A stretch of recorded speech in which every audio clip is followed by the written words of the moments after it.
Amis internautes de Royal TV Bénin, de Royal News FM, salut et bienvenue sur cette émission. Dans le vieux temps où la médecine moderne est très rare ou presque inexistante dans les zones reculées, des techniques traditionnelles se faisaient dans le domaine de l'accouchement. On parlait de la matrone. Même dans un passé récent, ça s'observe où certains sont nés dans des maisons, marchés et sur des voies publiques. De nos jours où la technologie a trop évolué et il y a de centres de santé dans presque tous les coins, on se demande comment ceux qui pratiquaient la matrone réussissaient cette pratique trop laborieuse. Pour nous donner des précisions sur ça, je reçois sur ce plateau Bernard Dossa sur le thème fonction des matrones, grossesse, accouchement, démographie au sein de l'Afrique traditionnelle. Il est chercheur, historien, conservateur des valeurs endogènes et chef de la divinité Sakpata. Bonjour Monsieur Dossa. Bonjour Monsieur Eric Poutikon. Merci d'accepter notre invitation. Merci de nous avoir fait l'honneur également d'être avec vous. Sans transition, Monsieur Dossa, qu'est-ce que la fonction des matrones dans l'intimité traditionnelle de l'Afrique?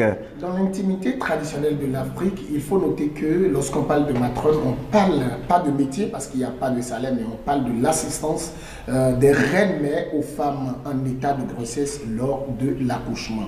C'est ce qu'on appelle la matrone, mais il n'y a pas que seulement des femmes qui participaient et qui assistaient des femmes en état de grossesse lors de l'accouchement. Merci, Monsieur Dossa. Quels sont les modes d'opération des matrones à cette époque?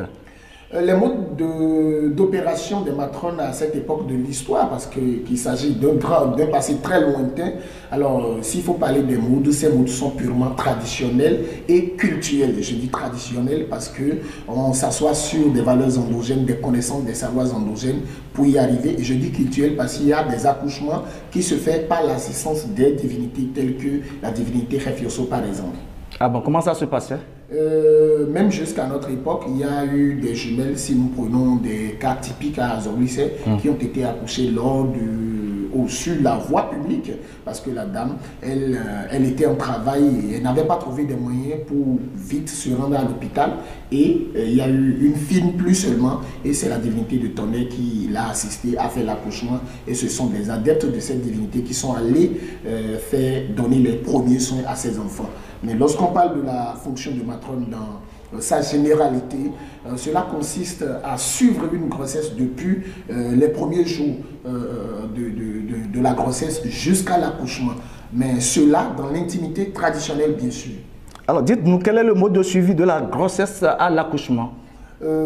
Avant d'aller à l'accouchement, mais il faut parler de mode de suivi pendant la période prénatale et la période natale, surtout ça. Alors, il faut savoir que lorsque l'enfant est connu, que lorsque la femme ressent qu'elle est enceinte, le mari doit aller d'abord consulter le Fa. Et quand je parle du Fa, je parle de géomancie, c'est-à-dire la connaissance de ce qui va se passer dans le futur à travers ce chapelet que l'on appelle le Fa, qui doit d'ailleurs donner déjà le sexe de l'enfant, quelques éléments spéciaux, identitaires sur la naissance de cet enfant, c'est-à-dire le sexe, son statut social, s'il doit jouir d'une grande célébrité, son sort, tout est connu. Et quand tout est connu, donc tous les premiers soins qui sont donnés à l'enfant sont des soins spirituels, c'est-à-dire on présente des offrandes à ses génies tutélaires, c'est-à-dire son ange gardien depuis le ventre de sa maman. Et là, maintenant, on va passer à l'étape des plantes. Alors, il faut qu'on passe d'abord par des vermifuges une fois qu'on est convaincu que la dame elle est enceinte après la consultation. Alors, il y a cette plante qu'on appelle comment? On appelle ça vraiment ou camancie. Voilà, je ne connais pas son nom. Non scientifique. Non scientifique, je ne connais pas. Donc, il y a cette plante qui va intervenir. On va chercher cette plante qu'on va préparer en tisane et elle va prendre en thé. Ça jouait quel rôle pendant ce temps? Ça permet à la femme de limiter les méfaits des vers intestinaux sur la santé du nouveau-né, de l'enfant du fœtus, je vais dire, voilà. Du fœtus, parce que il n'est pas encore né. Il n'est pas encore né, donc du fœtus. Et après ça, On va commencer par aider la jeune femme parce elle veut accoucher pour la première fois. Donc il faut contrôler chaque fois son vagin, il faut voir la dimension de ses lèvres vaginales pour s'assurer que oui, l'enfant peut facilement sortir à travers ce vagin sans grande difficulté. Alors, donc il y a par exemple des médicaments qui interviennent, des plantes qui interviennent lorsque par exemple à partir de 4 mois, on ne sent pas l'enfant bouger. Alors, il y a par exemple cette plante que l'on appelle Azor. C'est une plante vénineuse. Voilà. C'est-à-dire, ça gratte la peau quand ça touche. Ce n'est pas vénineuse, je dis vénineuse. Donc, cette plante est préparée, mais il y a une quantité qui est observée par des matrones, donc qui est préparée. Et on fait boire à la jeune dame pour l'aider à faire bouger son enfant. Alors, les matrones jouaient en même temps le rôle des gynécologues dans le temps. Parce que tu as parlé de le FA donne le CS, alors qu'aujourd'hui c'est l'échographie qui donne le CS. Donc ils jouaient en même temps le rôle des gynécologues dans le temps. Mais écoutez, quand on parle de l'Afrique, l'Afrique était trop avancée dans le domaine de la médecine. D'ailleurs, il faut pas, quand on parle de l'Afrique, c'est la coopération entre environnement et humain. Donc, les matrones jouaient ces rôles. Ils connaissaient des feuilles, ils connaissaient la vertu des feuilles qui intervenaient surtout dans l'accouchement. D'accord? Et pour savoir qu'au niveau de l'accouchement, les matrones ont joué un rôle spécial, mais avec des interventions vraiment spécialisées. Il faut voir par exemple la démographie de l'Afrique en ces temps. Et quand on parle de l'esclavage, combien de populations ont été déportées, mais combien reste. Je mets cela de côté, c'est une petite parenthèse. On a ouvert, oui. Voilà. Donc il y a également ceci. Là, on l'appelle Thalia Wilwichid, sensitif, on l'appelle autrement. Chez nous, on appelle ça Rossi Boissa. Rossi Boissa, voilà, ça dit la reine n'a qu'à fermer ses. Bon, voilà. Ça jouait quel rôle? Alors, c'est une feuille qui préparait la femme enceinte, la jeune femme enceinte, va boire, et ce qui va permettre à l'enfant de bien se positionner, c'est-à-dire tourner sa position. Si la position n'est pas normale, l'enfant va tourner sa position. La forme normale. La forme normale pour être accouché déjà à partir de 5-6 mois. Déjà, tout ça là intervenait. Et nous allons venir sur cette plante qu'on appelle Abiwele. Abiwele, ça veut dire accouchement facile, qu'on va commencer par triturer. Ça a un nom Yoruba. Yoruba, Abiwele. Voilà, ça veut dire l'accouchement facile. Oui. Donc, Abiwele, qu'on va maintenant triturer, on ne va pas préparer, et on va mettre du calcaire dedans. Pourquoi le calcaire? C'est pour prévenir les cas d'hémorragie, c'est-à-dire les cas de long serrement, pendant l'accouchement. Donc on met du calcaire là-dessus pour permettre de normaliser, d'accord, la quantité de sang qui pouvait accompagner un accouchement normal. Et puis on a ici Agboma.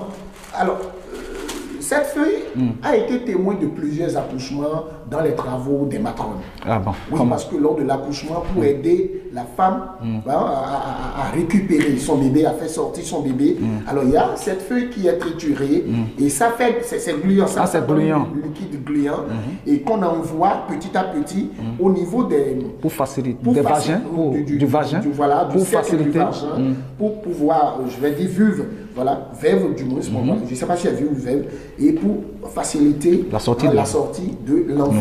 Donc c'était tout ça là qui se réalisait par des matrones, mais dans une condition vraiment modérée et spécialisée. Il faut dire spécialisée. Ah bon. Alors, quelle estimation faites-vous, M. Copé, des taux de mortalité des femmes en couche pendant les services de matrone? Je vais dire, s'il faut donner un taux, je vais peut-être dire 2%. Pas plus. Pourquoi? Parce que d'abord, on passe par le phare, et en passant par le phare, on limite d'abord la réaction et l'effet des esprits maléfiques dans la vie de la jeune femme en état de grossesse et qui veut accoucher. Et l'autre volet, quand la femme veut accoucher, c'est tout un service qui est mobilisé, c'est tout un service de personnes ressources qui est mobilisé. Donc, il y a ceux qui sont là pour faire souffler de l'air. Il y a d'autres qui sont là pour aider la matrone à aller, à travailler entre les deux jambes de la femme. Et il y a d'autres qui sont là peut-être pour l'aider à détenir cette Comme ceux qu'on appelle les aides-soignants aujourd'hui. Voilà, aujourd'hui. Et il faut aussi dire l'accouchement, même que ça soit dans des services de santé modernes, c'est quelque chose, on sait quand ça démarre, mais on ne sait pas quand ça finit. C'est important, il faut qu'on garde ça dans la tête.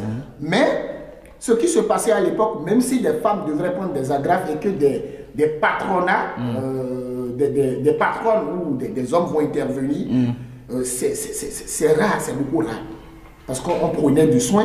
Il y a par exemple l'écorce de baobab qu'on utilisait à cette époque pour réduire l'enfant.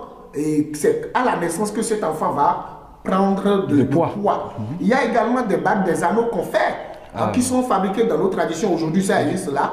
Et si la femme enceinte ne veut pas montrer qu'elle est en état de grossesse, je vous avoue que pendant les 9 mois, on ne saura pas qu'elle est enceinte. C'est le jour de l'accouchement, elle va ôter l'anneau et puis elle accouche. Jusqu'à ce jour. Jusqu'à ce jour. Il y a d'autres qui portent des cordes. Il y a des cordes qu'on fait, d'accord, avec le mur de serpent. Et quand c'est fait, ces cordes portées permet à la femme de mieux garder sa maternité jusqu'à la fin. Et c'est le jour de l'accouchement, elle va faire descendre seulement la corde et puis elle accouche. Et avez-vous une idée sur le taux infantile? Le taux infantile, est-ce qu'il faut aujourd'hui l'estimer au-delà de 5% peut-être? Parce que quand on connaît qu'il y en a tellement d'Africains de cette époque, et que l'esclavage, par exemple, au niveau du Dahomey seul, en a apporté 80 millions sur une durée de 3 siècles, imaginez. C'est parce que nous devons travailler avec une chronologie que j'avance, c'est fait. Ok. Et comment appelle-t-on la fonction des matrones dans les langues du Bénin? Dans les langues du Bénin, on appelle ça les Atidononoton. Et il y a même un clan qui est spécialisé pour ça, les Atidono. On les appelle des Atidono. Et ce clan-là existe encore. Dans quel coin du Bénin? Quand vous allez par exemple à Abomey, les Adidono sont à Abomey. Quand vous allez à Khétine, dans la vallée de l'Oumé, ils sont dans la vallée. Quand vous allez aussi dans le plateau, ils sont dans le plateau. Donc on les appelle des Adidono ou des Atidono à méthode. Et également les Tokono. On parle des Atidokon ou des Atidono.